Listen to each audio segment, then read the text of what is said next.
12 வயசில் மனசில் பட்டாம்பூச்சி பறக்குமே. லவ் இல்ல அதன் பேர் லவ் இல்ல. கண்ணை பார்த்து பேச சொல்ல கழுத்துக்கு கீழ் பார்க்குமே. லவ் இல்ல அதன் பேர் லவ் இல்ல.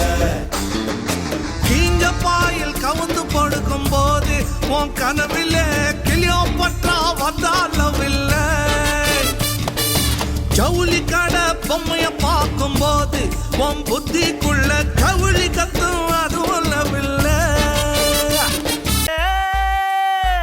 चाइला क्या सूरत थी वो क्या कहते हैं, हाँ जुल्फे क्या जुल्फे थी. चल